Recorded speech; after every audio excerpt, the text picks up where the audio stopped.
Hello, it's May 16th and this is the New Arab Weekly podcast from the New Arab in London. Each week we take a look at the biggest stories from the week and ask what happened and what does it all mean. Joining us to unpack the last 7 days in the Middle East, we have journalist and reporter Oliver Mitzi. Hey. And journalist and reporter Asiya Hamed. Hi.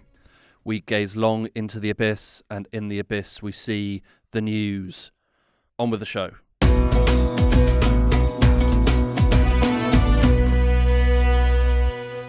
I have our first story for this week. While Gaza is understandably taking up a lot of the world's attention, fighting in Sudan has also been intensifying. This week, the RSF launched an assault in Darfur, sparking fears of mass casualties and a further worsening humanitarian crisis.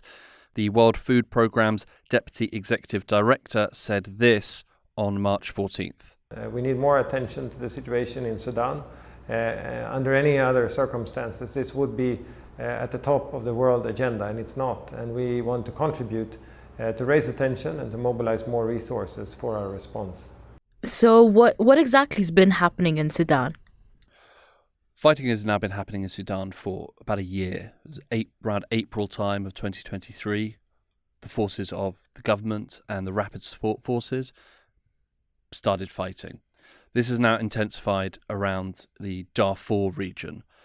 In mid-April of this year, the RSF, the Rapid Support Forces, encircled the key city of El Fasher, which is a key town in Darfur. Fighting has now broken out between the government forces and the RSF. The UN said on Sunday that 27 people had been killed in one day. There's been reports of airstrikes, artillery fire, machine gun clashes. That's been happening since Friday. There's pretty much a near total communications blackout in the city. On Saturday, it was reported that Sudan's government military and allied armed groups there had managed to stave off an attack by the RSF, who are a paramilitary organisation, and other Arab militias. The sort of importance of El Fasher as a town and as a city in Darfur, this is now the last sort of major area where the government are still in control. Across the rest of Darfur as a region, the RSF, these rapid support forces, are in complete control everywhere else. So this is the last holdout of the government in Darfur. There's been a lot of fires we've had recently. There was a report that came out this week from investigators from Sudan Witness, which is an open source project run by the non-profit Centre for Information Resilience. They said that fires resulting from fighting in Sudan, this is across Sudan, destroyed or damaged 72 villages and settlements just last month.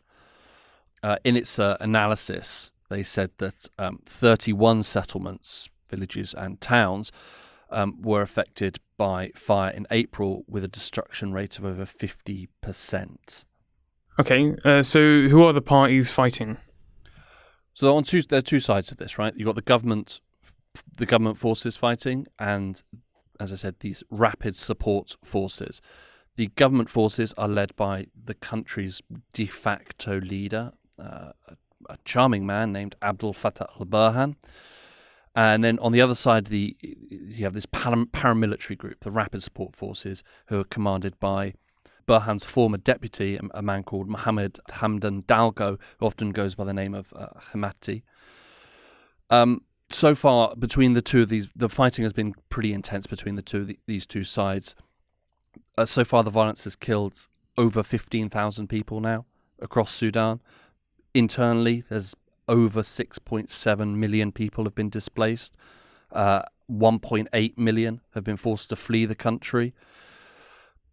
With this fighting between the two of them, had groups like Human Rights Watch, who have warned of ethnic cleansing, crimes against humanity, and genocide against the country's black African mass elite population. I mean, there have been some really horrific stories that have come out of Sudan of late over this fighting. There was one 17-year-old boy who was interviewed who said that he had seen RSF forces killing 12 children and 5 adults from several different families. He said, quote, "They piled up the children and shot them. They threw their bodies into the river and their belongings in after them." So who are the rapid support forces?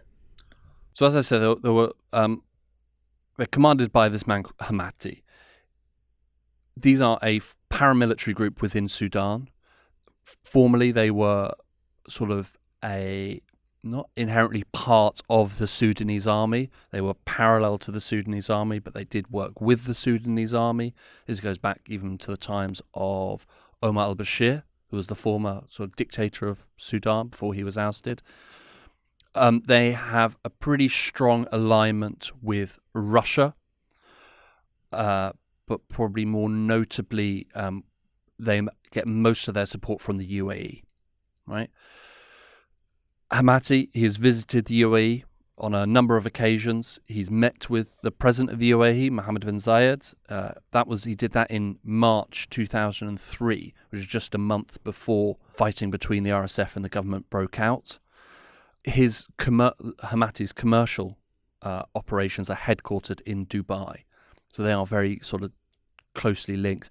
Abu Dhabi reportedly has a military base which is established in neighbouring Chad, which is apparently supplying military support to Hamati. The UAE has denied this because they would, although the UN has deemed this to be pretty credible. Why exactly does the UAE support Hamati? For the UAE, Sudan plays a pretty key role in their sort of commercial networks. This also includes Libya, Chad, Uganda, Ethiopia, Somaliland, but Sudan is a key player. The idea is that the UAE is using Hamati in particular to safeguard the gold mines that exist in Sudan and that the UAE has a keen interest in and has invested in. Russia is also tied to mining operations in Sudan. Again, this is why they are supporting Hamati. They generally have like an Africa policy as well. They've also been allowed to fill that space because the West has retreated so much from Africa. The US, the UK, the Europe are no longer involved in Sudan like they used to be in the past. Let's say for better or for worse. I mean, their history is not good there, but their withdrawals certainly open the door to the likes of Russia and also China, who will play a slightly less of a role in Sudan but are in Africa. But Russia, China, and the UAE have moved into the space created by the West leaving. So why are they fighting, and what exactly is happening in this war of Sudan, considering the severity of the conflict? I mean, control is an age-old sort of thing. They are fighting for control. To sort of as sort of context and a bit of history, Burhan took over power from a civilian-led government that was initially set up after popular protests deposed and got rid of Omar al-Bashir, which was a great moment for Sudan. I mean, he wasn't a nice guy, and a civilian-led government was a really good thing for Sudan. It's what the Sudanese people wanted. In a sort of history repeating itself, the military then took over again. At that point, Burhan sought to incorporate the RSF into the official Sudanese army. Right? This would obviously then sideline Hamati, which he didn't like. I think Hamati sort of reducing the independence of the RSF, who also have their own business interests, which they didn't want to lose. They make a huge amount of money, and they didn't want to lose their independence from that money-making stuff. There's also a question of accountability here. Both the Sudanese army and the RSF have both in the past 12 months and during the time of Burhan and the last, major conflict we had in Darfur, we had the genocide there before, unfortunately, they've committed appalling crimes there.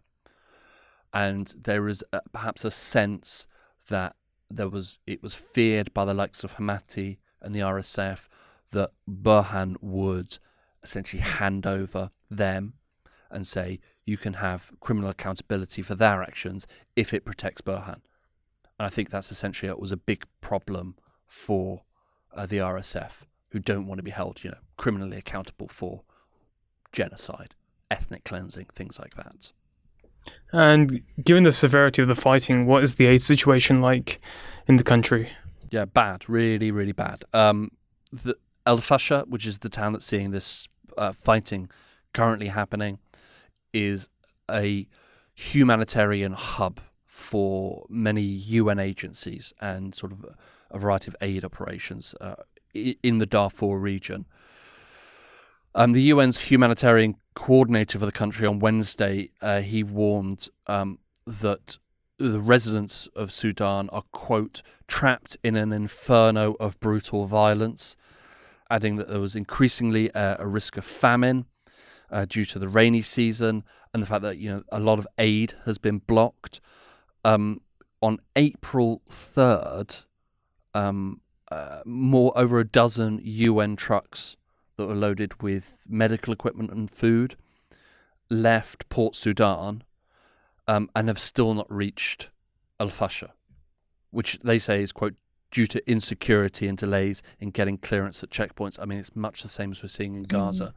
Violence is stopping any aid going in, but that was on April 3rd that they left Port Sudan, and they're still not there. They just cannot get the aid to the people. So there's a real risk of famine. There's a real risk of, the spread of disease, people not being able to get treated properly either as well. Hospitals we've seen have been hit over the past week as well. Because we've seen also with alarming rates of even sexual violence against, Sudanese women and girls, and looking at the fact that, it's still being regarded as the world's, biggest displacement crisis. Yeah. I wanted to also ask you, what's been the international response regarding recently with what's been unfolding with the attacks in Darfur? Well, to editorialize slightly, appalling. I mean, really terrible. I think the international response. Yeah, but before this kicked off in El Fasher, the US said, they called on all armed forces in Sudan to cease attacks immediately. On Wednesday, they imposed sanctions on 2 commanders from the RSF, freezing any assets that they might have and criminalizing transactions with them. But, really, we've heard close to nothing from the international community. I mean, not nearly what we should be hearing from the international community at all. When it comes down to this conflict, really the world should be up in arms about what's happening in Sudan, and they're not. Aid agencies have raised the alarm. I think there is a real sense of global fatigue with everything that's happening in Gaza, where, I think for the general population and governments, they cannot cope with more than one thing at a time, it would seem.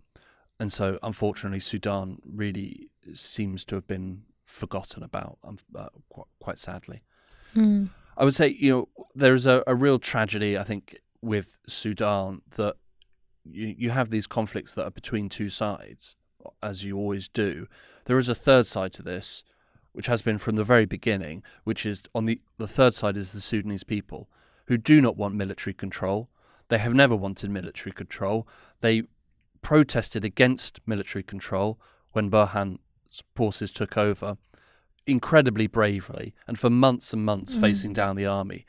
They were incredibly brave about it. Now they find themselves essentially trapped between 2 forces who have no interest for what they want, are only out looking for themselves. And sadly, the international community is doing very little to step up and do and provide the support that it should be.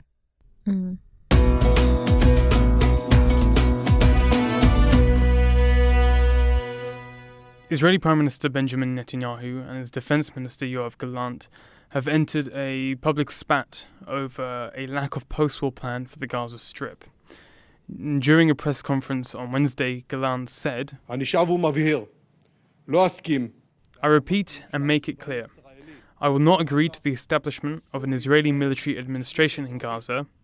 Israel must not have civilian control over the Gaza Strip.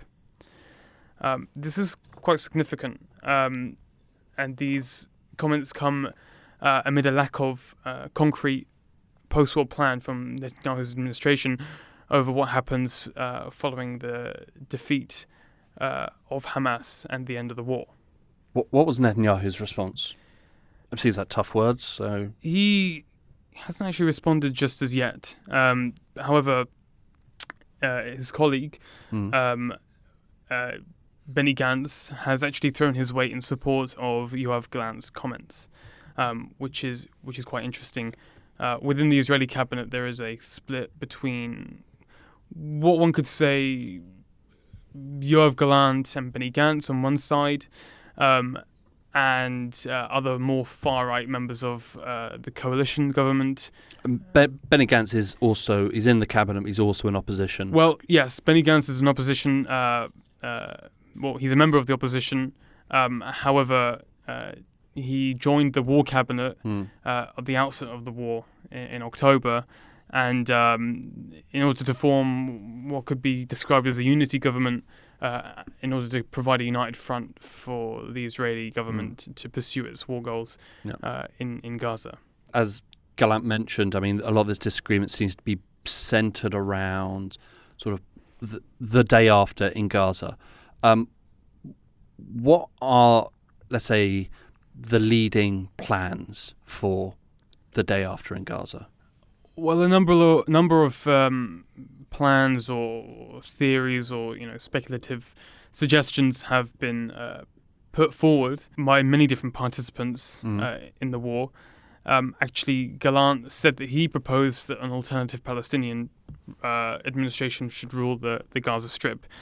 And he actually said that he had proposed this to the cabinet, but he hasn't really got a response, which is quite notable. Now, would that be the Palestinian Authority or something different? There could be a number of things. A lot of things have been thrown out there. Be that the Palestinian Authority. Earlier in the war, the US really pushed for the Palestinian Authority to take an administrative role in Gaza. There has been floated around that Gaza's tribes take over the administrative functions within the Strip as well. Netanyahu himself has refused to agree to the Palestinian Authority being involved. Time and time again, he has basically said no. We don't want this to happen. He calls them like a terrorist government or something like that, doesn't he? Yeah. Something incredibly diplomatic from. Yeah. He may say that, but it's better than what Foreign Minister, National Security Minister Itamar Ben-Gvir proposed a couple of days ago. He actually called for the voluntary immigration of Palestinians from the Gaza Strip out of the Gaza Strip. Quote unquote voluntary. Yeah, quote unquote voluntary. Voluntary at the barrel of a gun. Immigration. How surprising. Yeah. He said this at an ultra-nationalist rally in Sderot. And he also called for the resettling of the Gaza Strip. Yep. The United States recently has been talking with Arab countries about having Arab peacekeepers provide security in Gaza following the end of the war. According to Financial Times, Egypt, the UAE and Morocco are considering the initiative. But that's only on the basis that the US recognizes Palestinian statehood. And obviously we know at the UN, the United States have voted against recognizing Palestinian as, or elevating them to full member status at the General Assembly earlier. Gaza's relentlessly busy. So there's one other story that came out this week regarding the death toll in Gaza and the UN's comments on the death toll in Gaza. What did they say? Yeah, so the UN's Office for the Coordination of Humanitarian Affairs came out with figures breaking down the number of people that had been killed in the Gaza Strip. So their figures show that 24,686 had been killed, where 7,797 of whom were children and 4,959 of them being women. The publication of these statistics actually drew a lot of reaction internationally, with a lot of people who hold pro-Israeli sentiment, such as U.S. members of Congress or Israeli public figures and members of the government, actually said, "Wow, okay, so we shouldn't really be trusting the statistics of the Ministry of Health of Gaza, who they say are Hamas run." And yeah, basically, the UN has been lying about the statistics. You mentioned sort of the Ministry of Health. It's often referred to as the Hamas-run Ministry of Health. I mean, what is that about? And is it accurate to say that? Do we think? Well, Hamas is the governing body, or makes up the governing body in Gaza. But I think we need to remember that civil servants exist, and that they may have a membership with Hamas, but they're not part of their armed wing. I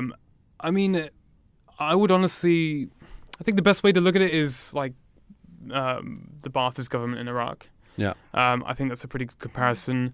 Ba'athist teachers doctors and teachers who are part of the civil service and the structures of government, having Ba'athist membership in order to be part of those structures, but not actually being like active members of the Ba'ath Party.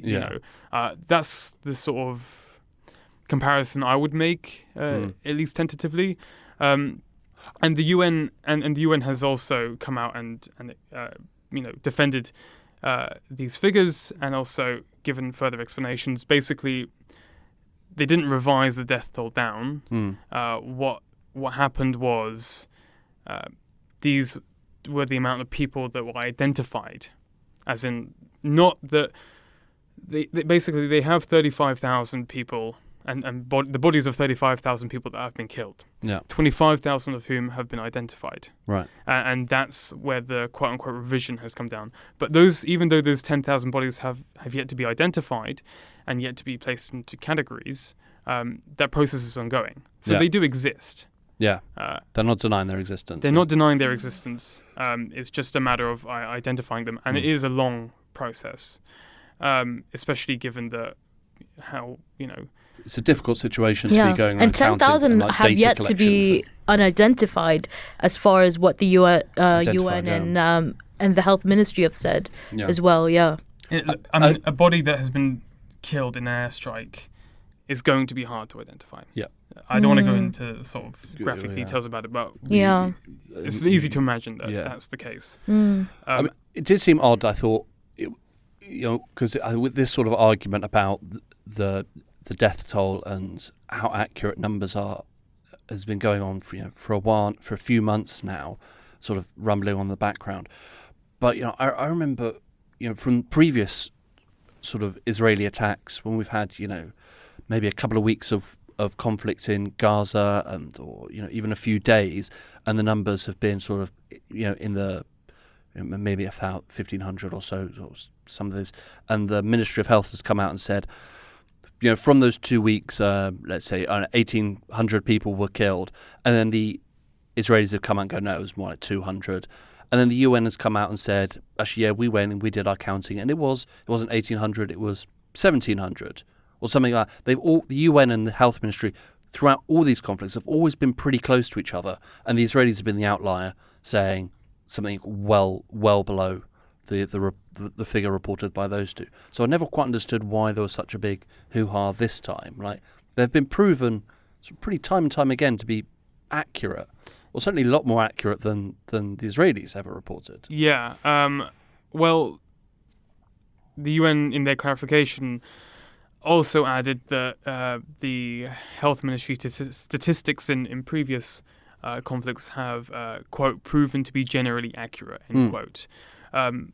And if that's not reaffirming their confidence in the current count, then I'm not too sure what is. Yeah. Sticking with the UN, they had some tragedy on their side. A member of staff was killed in Rafah. What happened? What did the UN say about it? What's anyone else said about it? So a UN security staffer was killed in his car, and another passenger in the car who was also a UN staffer was wounded. So these are, you should say, these are foreign workers. They're not Palestinian. No. Yeah. The person that was killed is actually an Indian national. And they were killed he was killed in a UN car that was attacked by a tank. Now, the UN has said that it had informed the Israeli authorities of the movements of the vehicle, as it was targeted and then hit, and that it also said that it was saddened by the loss of the worker Colonel Waibhay Kale, an Indian national, as I've previously said. They've also said that it was a clearly marked vehicle as well, and that this reaffirmed that there's nowhere is safe in the Gaza Strip. Yeah. And he has called for an investigation as well.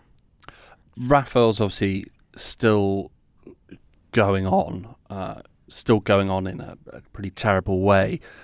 But attacks this week continued also in the north, in Jabalia.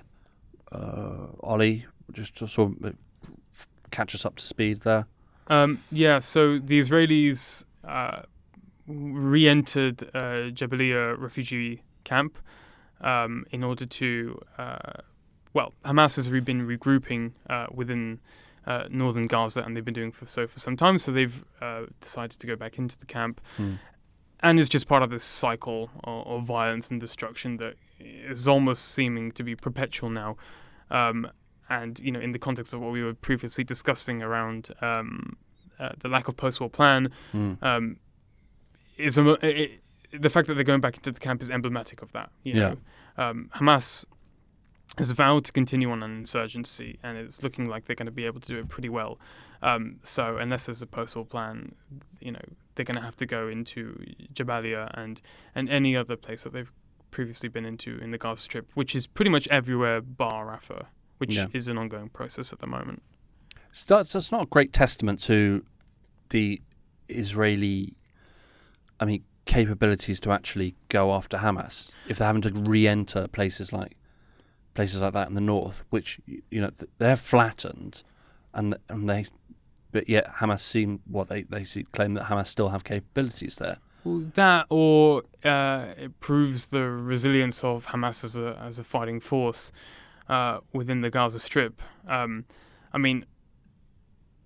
Western countries have conducted counterinsurgency operations and campaigns, and we, the UK and the United States, knows how difficult it can be to successfully achieve those outcomes. Look at what happened in Afghanistan and Iraq, and Iraq as well. The difficulties of that as well. It's going to be very difficult for the Israelis to successfully conduct and effectively destroy Hamas, both as a political organization and as a military force in Gaza. So unless there's a post-war plan, then they're going to have to keep going back into the Gaza Strip again and again and again.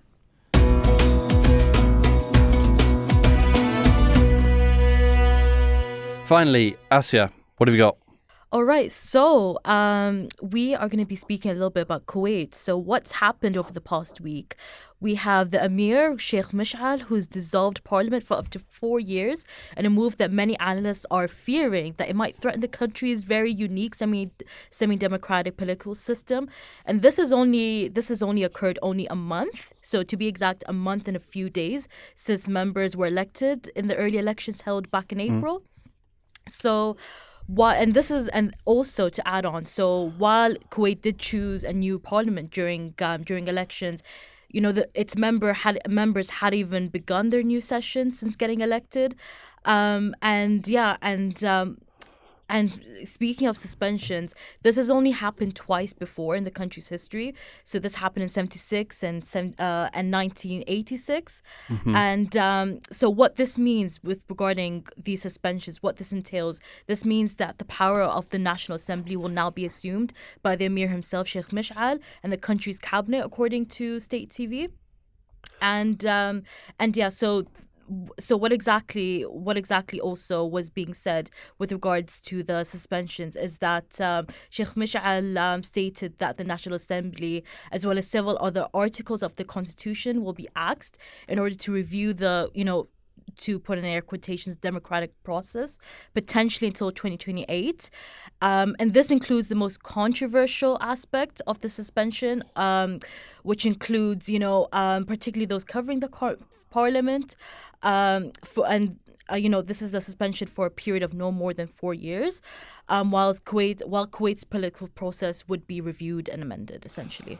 Now, myself, like I suspect many of our listeners, are not fully up to speed with Kuwaiti politics. Yes. Asya, what is / was the political system in operation in Kuwait? Okay, so Kuwait is, for people that aren't familiar with Kuwaiti politics, so it's constitutional emirate ruled by the Sabah family, and its current emir is Sheikh Mish'al. As some people might know, Kuwait is the only elected parliament in the Gulf region. Mm-hmm. And so you have its ruling emir that appoints a cabinet, and that's traditionally dominated by members of the ruling family that decides key political decisions. However, while the monarchy does hold, executive power, and does dominate most state institutions, there is the elected National Assembly that does play an influential role, that has challenged the government, as we've seen throughout the years. And we've seen that through friction between lawmakers and the executive, government reshuffles, snap parliamentary elections that have been frequent since 2011. So its 50-seat, National Assembly does wield some influence, but that's obviously debatable now considering the current suspension. So Parliament's suspended, Constitution suspended. Yep. Why? So why? So I'm going to read to you a quote by Sheikh Mish'al himself. Ooh, please do. So he said, I won't do his accent and voice. I'm bad. So he said, the recent turmoil in the Kuwaiti political scene has reached a stage where we cannot remain silent. So we must take all necessary measures to achieve the best interests of the country and its people. I will not allow by any means that democracy will be exploited to destroy the state. What does that mean? So he's essentially said that, the sweeping measures have been necessary due to the unhealthy, to put in quotes, the unhealthy atmosphere in Kuwait that has led to the proliferation of corruption in state institutions. But that obviously a lot of people can argue that, that's just to mystify in terms of the fact that this is Kuwait potentially turning more autocratic. Yeah. And this also does follow many years of political deadlock with frequent disputes between the National Assembly, which has been dissolved several times, and the government.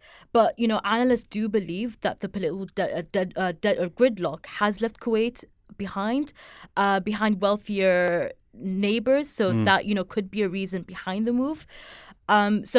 People have rightly they have noted that, Kuwait's lagging pace of reform and development, especially comparing to, for example, the dramatic, pace of change in Saudi Arabia. We see that with Vision 2030.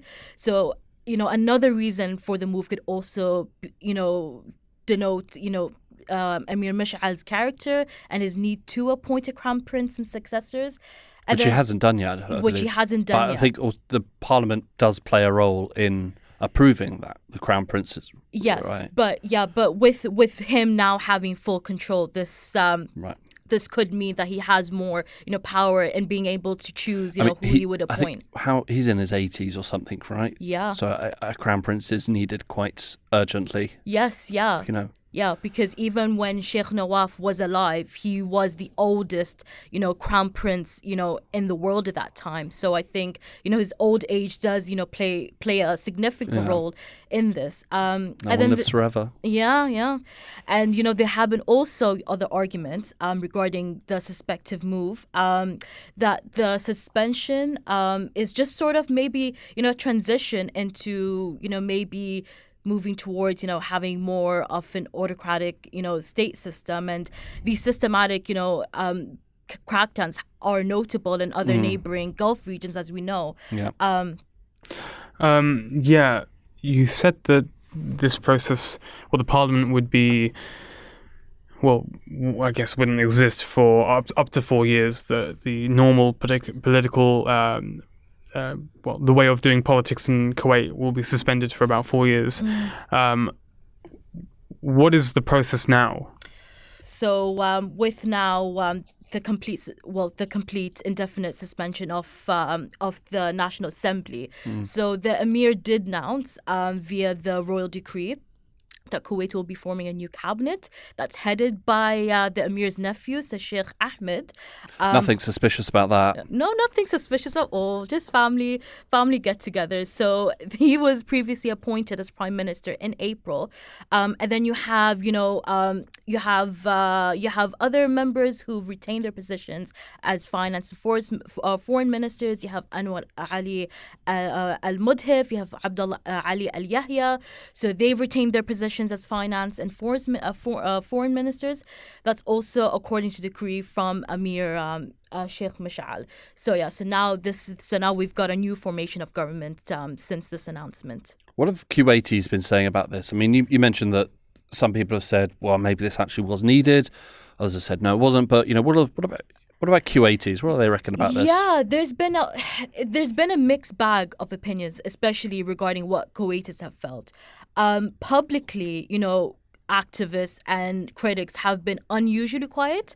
That's also something to really emphasize here. And, maybe there's also because of, the fears that, they're just trying to exercise caution, of any, harsh suppression of public dissent. So there has been some, abnormal, silence following this, but there has been, varying opinions, especially by analysts who do say that there have been some Kuwaitis that welcome this move, especially given the fact that there's been so much political turmoil, especially in modern Kuwaiti politics. So they just feel that if they have to sacrifice the democratic norms, so be it. Just for there to be some kind of, so there's that argument. But then on the other hand, there's fears that it is going to lead to a crackdown on dissent and political opposition. And as Kuwaiti has been known as the only semi-democratic region in the Gulf, this is obviously going to prompt some fears. So there's a mixed reactions, but yeah, it could be a thing where people are feeling like this step is long overdue, despite how controversial it is. You mentioned a semi-democratic country, only semi-democratic country in the region. Yeah.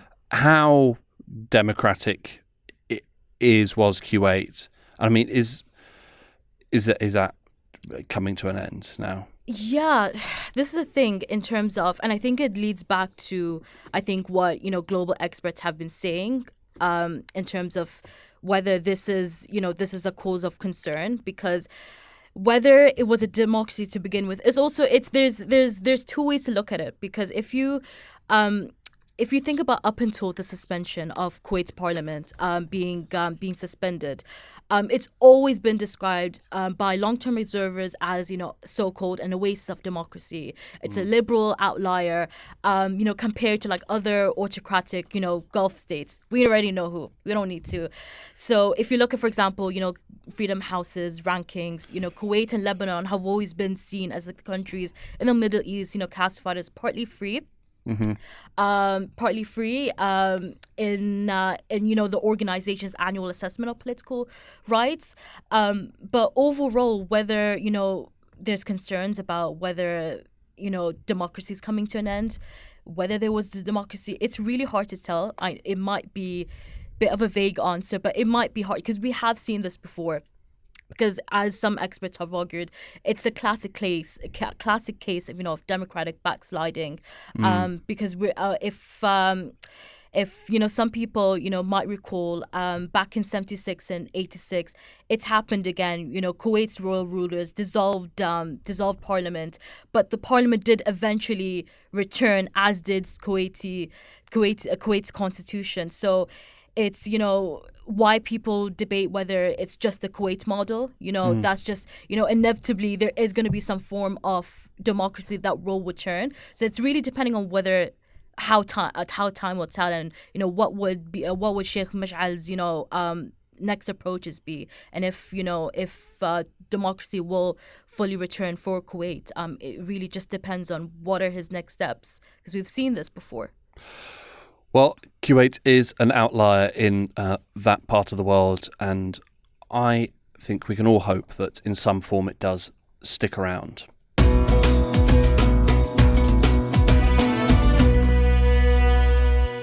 Few other stories from the week. This one, UN General Assembly asks Security Council to reconsider Palestine membership. The UN General Assembly voted by a wide margin on Friday to grant Palestine new rights and privileges and called on the Security Council to favourably reconsider its request to become the 194th member of the United Nations. Do we think this could perhaps be one of the sort of better chances for Palestinian membership at the UN? Seems like it could be a bit of a goer, no? Well, it certainly shows how much support there is internationally for Palestinian statehood. Unfortunately, at the end of the day, when it comes to the Security Council, it falls on the US to accept such a proposition, and also practically on the ground, it relies on the willingness of the Israeli government to end the occupation of the West Bank. And is that ever going to happen? Even if the US pushes for UN pushes for it. I mean, I think we can hope that the US will see the sort of change on the ground at the General Assembly. Maybe they will act on it. Another one here: BBC won't refer to Hamas as terrorists after Cameron call. The British public broadcaster said Monday it will only use the word terrorist when quoting official sources in order to maintain its duty of objective reporting. Do we think this is a good thing? They had their call with Lord Cameron. Lord. Yeah, of Foreign Secretary for the British government. Do we think this is a good thing? I feel like the use of the word terrorist, for me, as a Muslim, hearing that word, even just you reading that out loud, has always been a loaded term. And I feel like, it's been specifically very over-racialized. So, the argument for me is still confusing, because I feel like, the term is very much subjective, not rather a term that you would use objectively. No. So I feel like for the BBC to have this pressure to implement using words like terrorist, I feel that, it's because it poses the question of, what makes a terrorist, I think there's an element of objectivity that comes with the use of that. And I think heavy, over-racialization of this term that we've seen with what the terrorists are, what typically they look like. So this is just another example with, the BBC getting pressure on referring Hamas as, terrorists, saying that they're a political and military organization. But,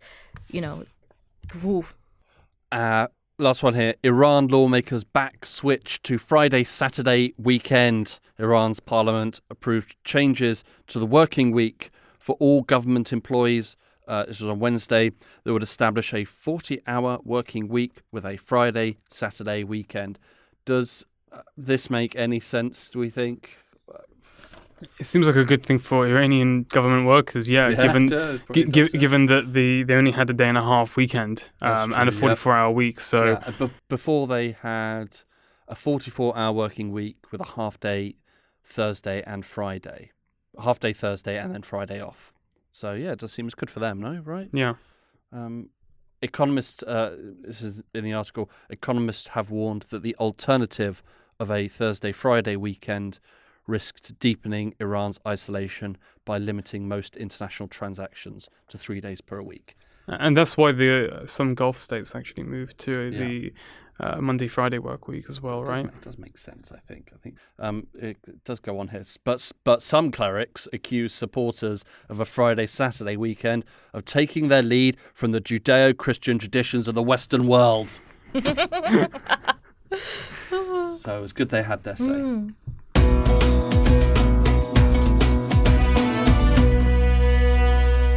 Some great stuff on the New Arab's website this week. And Asya, what have you got? Yeah, so my story of the day is an opinion piece by Imad Musa. He wrote a really timely article considering the fact that it's been, 75 years since the first Nakba.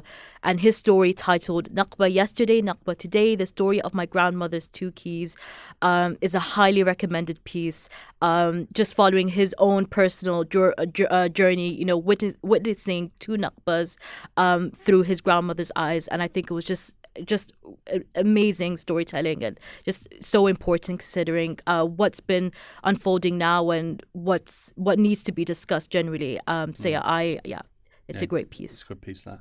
I've got one from Opinions as well, from Benjamin Fev. With €1 billion bribe, the EU is rewarding Lebanon's bad behaviour. This is an opinion piece about the $1 billion in financial aid that the European Union announced for Lebanon. Benjamin argues that this will only support Lebanon's kleptocratic political class and reward their bad behaviour.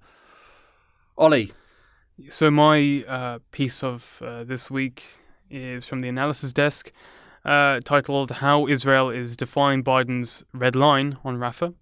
It's by Giorgio Cafiero, and basically, it looks at the position that the US finds itself in regarding Israel's operation in Rafah, and the sort of balancing act that the Biden administration has to take internationally, but also regarding its own domestic situation, and how Israel is taking advantage of that and assessing the implications of that. All great stuff.